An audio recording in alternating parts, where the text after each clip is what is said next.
Ang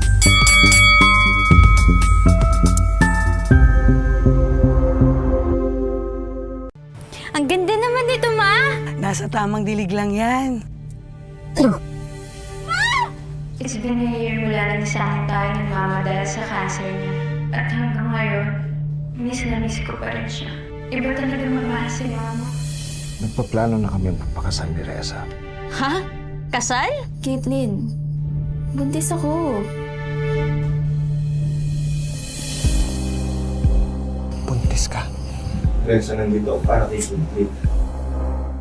Alam mo namang mahal na mahal si Caitlyn.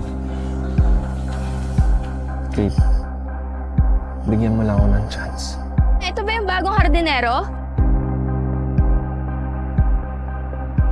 Kaya po, Ocho, sasaktan daw po sila pag nakikipagtalik sila sa akin, ma'am.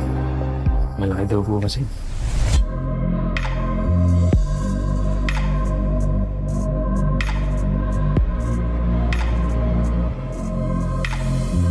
Kailangan mong gamitin kay Caitlyn yan.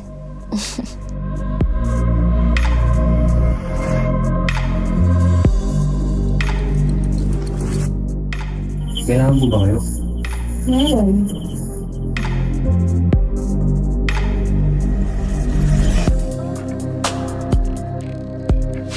Alam mo, pinaka-ayoko yung binibitin ako.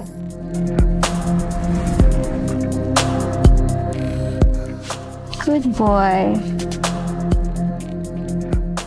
Hindi ko alam kung ano ba talaga to. Pero iba ka. May malaki ako. Pasabog!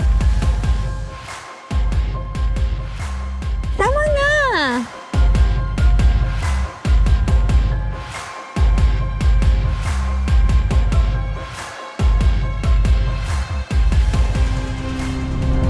Alagaan mo mabuti tong garden na to, ha? Madali lang naman po mag-alaga ng halaman. Nasa tamang dilig lang po.